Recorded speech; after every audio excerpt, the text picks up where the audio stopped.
What if your business could run, even grow without you? Sounds impossible, right? Built to Sell by John Warrillow reveals the exact blueprint to make it happen. In this video, I'll break down 5 essential lessons from Built to Sell that will help you create a business you can sell for maximum rate or even keep growing while you're enjoying more freedom. Welcome to Growth Amplifiers, where we showcase the best tips, resources, and tools to amplify and scale your business. Welcome back to Growth Amplifiers. I'm Kenny Harper, and we're talking about how you can build better businesses, live more fulfilling lives. And if that sounds good to you, hit the subscribe button, keep on watching, and let's dive in. Now, before we go on to the meat of the book, let's talk about why this book in the first place. If you've ever felt like your business can't function without you, or it's stretching you thin, or you're thinking about selling it one day, this book is a must read. But don't worry, you don't need to read the whole thing because I'm breaking it down for you today. As a business coach and advisor, I get to connect with a lot of different entrepreneurs, and many of them, including myself, started their business thinking, wouldn't it be cool if I owned my own business? And then we start taking on clients, we start offering services, and many of us get into the trap of building something that's generating revenue, something that's giving us a paycheck, but isn't so seamless or it's going to be easy to sell. A lot of people can spend decades building a business that has a lot of revenue, maybe even a decent size, but then it's really not going to be that great for a sale. We can avoid that by taking different actions. So let's talk about lesson number 1, focus on a scalable service. Now, the overall concept of Built to Sell is that you want to build a business that doesn't depend on you. It doesn't depend on you for making all the decisions. It doesn't depend on you for making all the sales. You want other people to be able to run your business for you. So you've got to create that vision and then build that vision into existence. And if you're like me and you started off building a business and didn't have that vision in mind when you first got started, you can reimagine what is possible for your business and begin building the business you want today. So without further ado, let's get into lesson number 1. Focus on one scalable service. Now, a business should specialize. If you're trying to do everything for everyone, it's going to be hard to manage. Can you imagine going into Cheesecake Factory and having to do the inventory for all their different items and having to create all the different recipes and follow all the different recipes to be able to cook all the different items on the menu? And then you have to deal with the food that ages over time. Or if you're creating a service firm like a CPA firm and you offering everything under the sun for all different types of businesses, and you have to consider all different tax laws, you have to consider all different softwares, it can be really complicated and it's going to be hard to make it systematic. So rather than trying to do everything, you can focus on doing one thing really well. For example, look at the hot dog stations in New York. They sell one thing, hot dogs, and they can make thousands of dollars and be really profitable.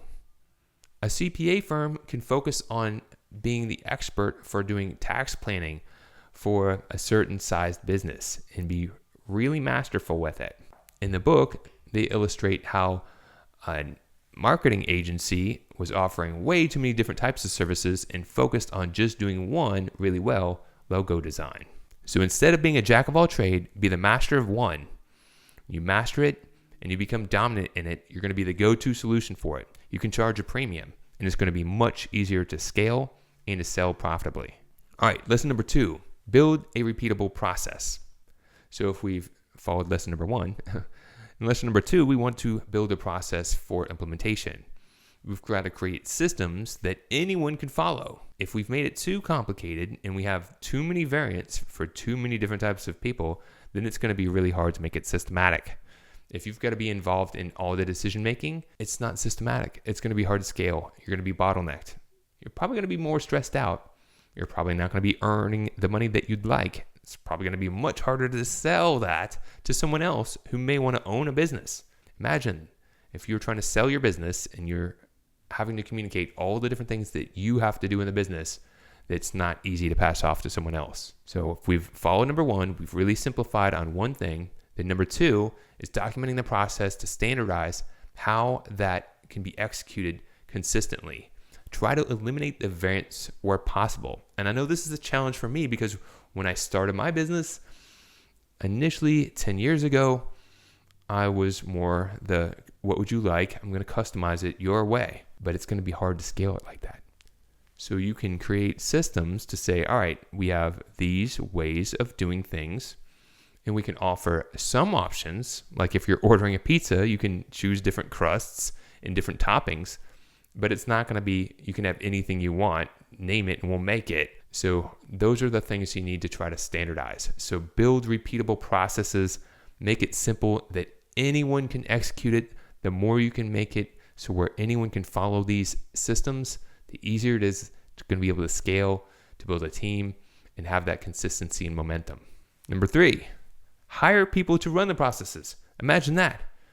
You're going to build the processes for getting things done. Then you want to hire people to execute on your behalf.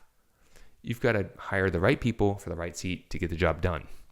Now, if you've been following along and you've got one service that you're mastering, and then you've simplified the process for execution that anyone can do it, then when you have the right people who have the right values and are a good fit for your team, now you're going to be able to have a business that runs like a business. It runs smooth.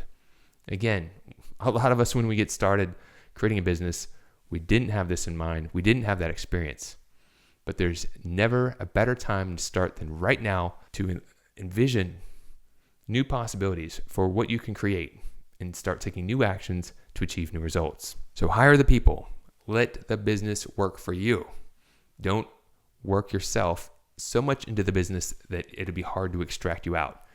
You want to sell the business to someone.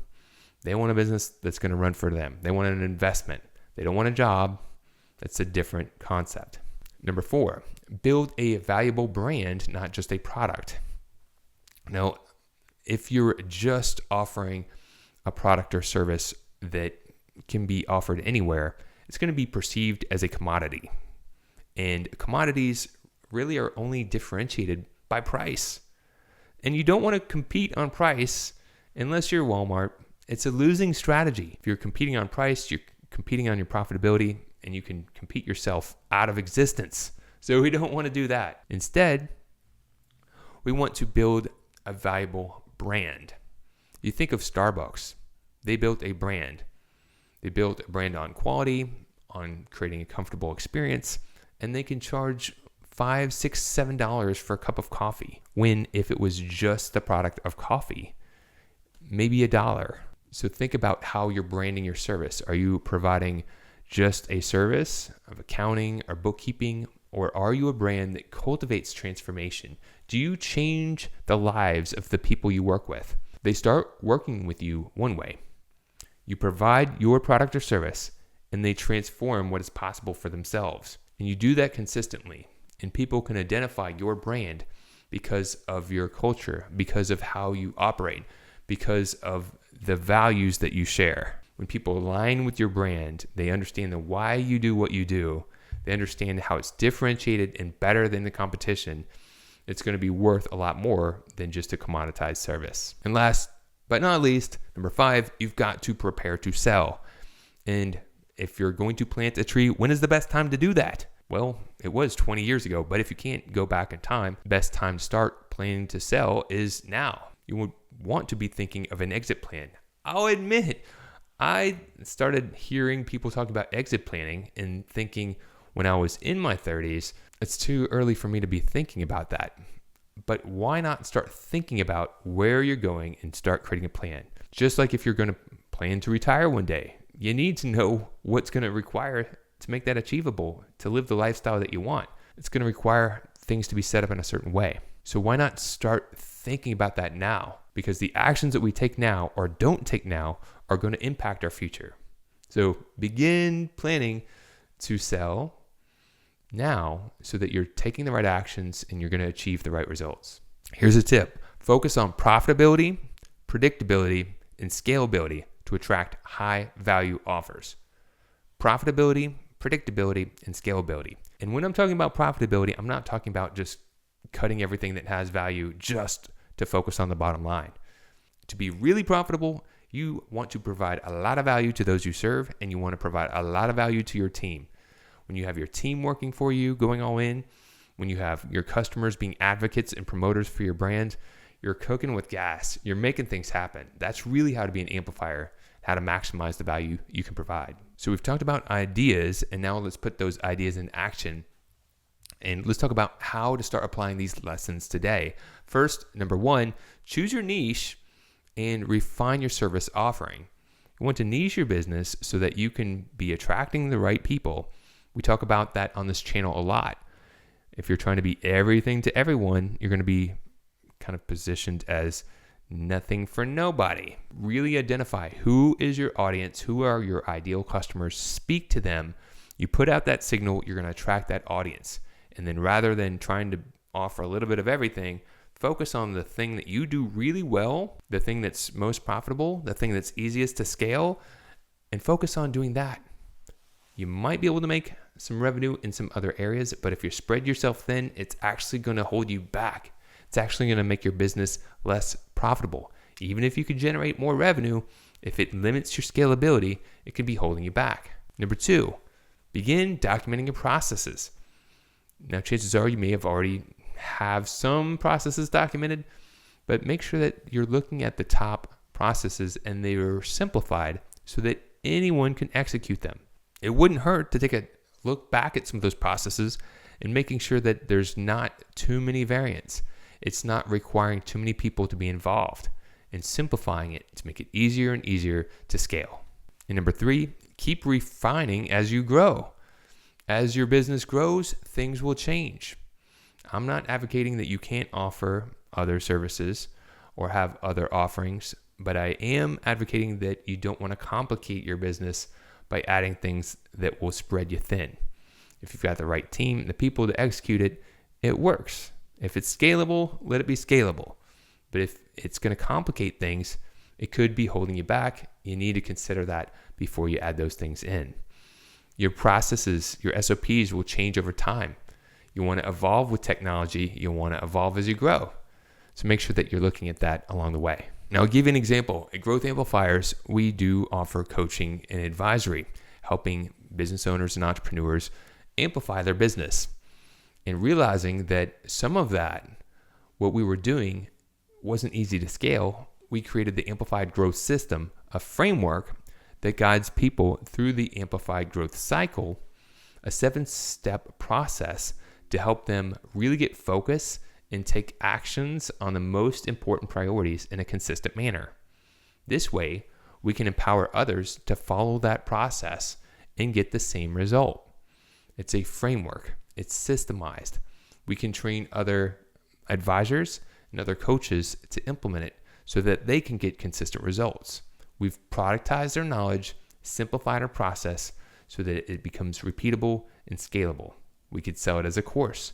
We can present it in a workshop. We can train it as we do with our clients. So how can you take your knowledge and expertise and simplify it so that it can be simple and scalable? So if you enjoyed this video, give a thumbs up. We appreciate that. Make sure to subscribe and tap the notification bell so that you can see other videos that come up in our channel. And I'd love to hear, what is the biggest lesson that you've taken away from this book, a thought about scaling? If you care to share, that could help others on their journey as well. Remember, the goal isn't just to build a business, it's to build one that gives you freedom. Start taking these steps today, and who knows, you could create something you'll be proud to sell, or keep running on autopilot. Until next time, keep on amplifying. To show your support, take a moment to amplify this message by sharing it online. To connect with me or gain more business growth insights, visit www.growthamplifiers.com. Thank you for your support.